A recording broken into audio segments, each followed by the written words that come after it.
பகுஜன் சமாஜ் கட்சி தோழர்கள் நிறைய பேர் இருக்கிறீங்க அண்ட் வந்து நிறைய பகுதிகளில் நம்ம வந்து இருக்கிறோம். ஸோ நம்ம வந்து ஒரு டார்கெட்டோடைய ஒரு திட்டத்தோட நம்முடைய இந்த 2026 அரசியலில் நம்ம வந்து பார்க்கணும் அப்படின்னு நான் நினைக்கிறேன். ஸோ அது வந்து நம்முடைய அண்ணனுக்கு செய்கிற காணிக்கையாக, நம்ம அண்ணன் விரும்பியதை செய்கிற ஆட்களாக நம்ம மாறுவதற்கான ஒரு வாய்ப்பு நமக்கு வந்து இருக்கு. அந்த வாய்ப்பு என்னன்னா, திருமதி ஆம்ஸ்ட்ராங் அவர்களை ஒரு தவிர்க்க முடியாத சக்தியாக மாற்ற வேண்டும் நம்ம எல்லாரும் விரும்பினா, அண்ணன் அவர்களுக்கு நம்ம செய்யக்கூடிய மிகப்பெரிய மரியாதையாக நம்ம நினைச்சோம்னா, அவர்களை நம்ம ரொம்ப திட்டமிட்டு செயல்பட்டு திருவள்ளூர் மாதிரியான ஒரு தொகுதியில் அவங்களை வந்து நிற்க வச்சு அவங்களை வெற்றி பெற வைக்கிறதுக்கு இப்பத்திலிருந்தே வேலை செஞ்சோன்னா டெஃபினட்டாக நம்மளால சக்ஸஸ் பண்ண முடியும். ஏற்கனவே நான் என்ன சொல்றேன், ஏற்கனவே நம்முடைய அண்ணன்கள் தாத்தாக்கள் நம்முடைய நிறைய பேர் வந்து தனித்து நின்று வெற்றி பெற்ற வரலாறு நமக்கு இருக்கு. அதுவும் வட மாவட்டத்தில் நமக்கு அந்த வரலாறு இருக்கு. அந்த வரலாறை மீள் உருவாக்கம் செய்வதற்கான ஒரு வாய்ப்பை நம்ம ஏன் உருவாக்க கூடாது? இங்க தயவு செஞ்சு யோசிங்க. இங்க இருக்கிற எல்லாருமே போயிட்டு ஒரு தொகுதி டார்கெட் பண்ணி ஒர்க் பண்ணலாம். நீங்க யாருன்னு கேட்கறாங்களா, அவங்களுக்கு யாருக்கு நம்ம பதில் சொல்லலாம்?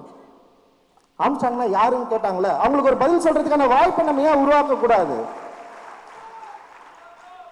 நான் வேலை செய்வதற்கு தயாராக இருக்கு, நான் வரேன், நீங்க எல்லாருமே வாங்க.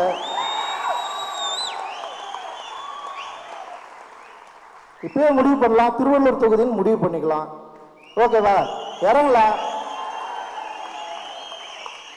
கன்ஷிராம் அவர்களை போல திண்ணையா போயிட்டு உட்காரலாம், தெருவா உட்காருங்க. கிட்டத்தட்ட வந்து 2 வருஷம் இருக்கு. நல்லா புரிஞ்சுங்க, 2 வருஷம் இருக்கு. ஒரு 2000 பேர் இருக்க மாட்டீங்களா? 20,000 பேர், எவ்வளவு பேர்? எல்லாருமே ஒரு தொகுதியில போவோம், எல்லாருமே வேலை செய்வோம். பாரு, வெற்றி தோல்வி மேட்டரே கிடையாது. என்ன சொல்றீங்க? சண்டை செய்யறோமா இல்லையா?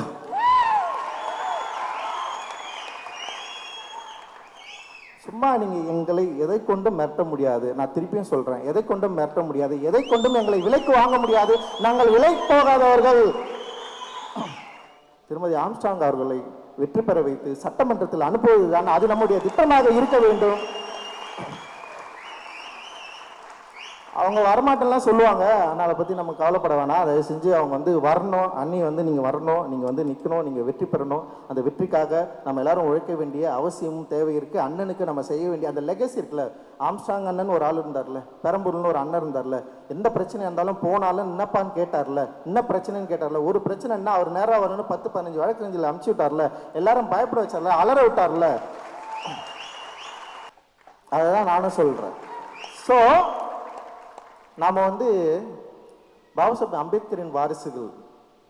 ஸோ அதனால் நம்ம வந்து யாருக்காகவும் எப்பவும் நம்ம பயப்பட போகிறதில்லை.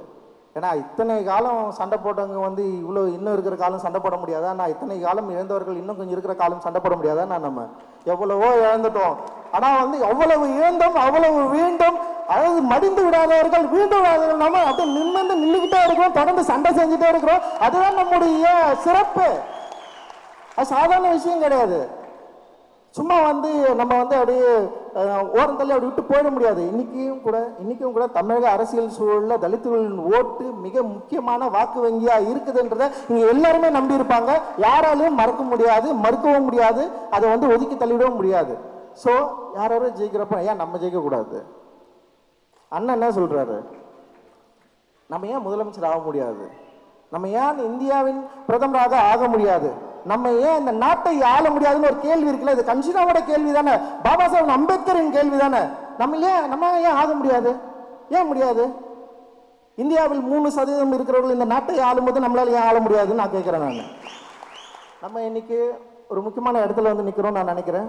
அந்த முக்கியமான இடத்துடைய ஒரு தீர்வா, ஒரு முடிவா 2 விஷயம் எடுத்துக்கலாம். ஒன்று, அண்ணனுடைய படுகொலைக்கு காரணமாக யாரும் இந்த சட்ட தண்டனையில் இருந்து விடுபடவே கூடாது. எந்த அரசியல் காரணங்களை கொண்டும், எந்த அரசியல் சலுகைகள் கொண்டும் அவர்கள் தப்பித்து விடக்கூடாது. அந்த யாரா இருந்தாலும் அவர்களை உள்ள கொண்டு வரதுக்கு நம்ம தொடர்ந்து ஒரு பெரிய ஒரு ஃபைட்டை வந்து நம்ம பண்ண வேண்டியது இருக்கு. அந்த சட்ட ரீதியான ஒரு போராட்டத்தை நம்ம தொடர்ந்து நிகழ்த்த வேண்டிய தேவை இருக்கு. அதே நேரத்தில் அரசியல் அதிகாரத்தில் நமக்கான பங்கு என்ன?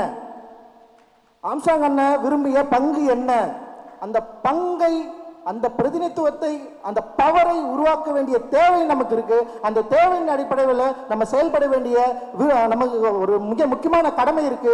அந்த கடமை திருமதி ஆம்ஸ்ட்ராங் அவர்களை சட்டமன்றத்தில் அனுப்புவது மூலமாக நம்ம வந்து ஆரம்பிச்சு வைக்கலாம் அப்படின்ற ஒரு வேண்டுகோளோட, ஒரு கட்டளையோட உங்ககிட்ட இருந்து நான் விடைபெறேன்.